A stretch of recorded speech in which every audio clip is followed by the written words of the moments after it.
Since I like going back and listening to my old thoughts, I'm currently in the process of re-uploading some of my older videos in order to make them more compliant with YouTube's policies on reused content. But since I didn't want to do a lot of editing, here is the audio from my original review for this movie. To prepare myself for this movie, I tried watching both Bad Boys and Bad Boys 2, which means that I am openly admitting to never having seen them before. I wasn't even planning on watching this new installment in the franchise, but since it was getting such positive responses, I thought I would at least give it a chance. At least it gave me a reason to go back and watch the older films. But upon viewing all three movies, I can say that Bad Boys just isn't for me. Not even as like a guilty pleasure. I'm not big on bayham or explosions, so this action franchise just wasn't my cup of tea. But I will say that it was easy to tell that this new entry in the series wasn't directed by Michael Bay, and to the film's benefit. This is an action movie that is actually trying to say something. It has a theme. It's about legacy and growing up.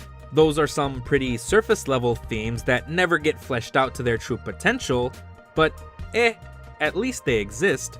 But other than the overall message of the film, the rest of the movie just feels rather bland and generic.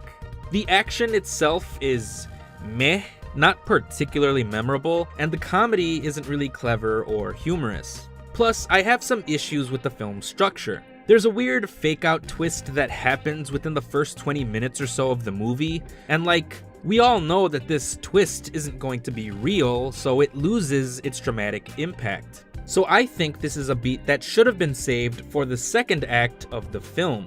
As it stands now, the scene I'm referring to acts as the catalyst which gets the plot moving forward, but I just think that the tension and suspense of the scene could have been used to heighten the dramatic effect of the story being told if it were saved for the latter half of the film. There's a certain scene involving Joe Pantoliano's Captain Howard that I think would have served as a better catalyst for this story, but whatever, it is what it is.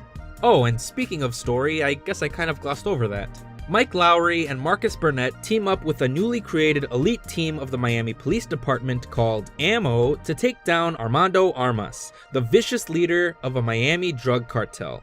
But none of that really matters, right? AMMO adds nothing to this movie. These people could be plucked out of the film entirely and it wouldn't change a thing. And Armando just serves as a generic villain until his role in the narrative makes the story feel, as Marcus puts it, like a telenovela. But you're not here for any of that. You're here to watch Will Smith and Martin Lawrence kick some ass. And they do. The two actors still very clearly have great chemistry together. These two are very charismatic. So if you've enjoyed watching these two guys get into some action-packed shenanigans before, I don't see why you wouldn't also enjoy watching this movie, especially since their two characters have grown and have new perspectives on life. Instead of being bad boys, they're trying to learn to become responsible men.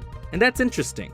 But if you're like me and you've never really cared for Bad Boys before, then I don't think this new film is going to do anything new to change your mind, because I would likely give Bad Boys for Life 2 3/4 out of 5 stars. Thanks for watching.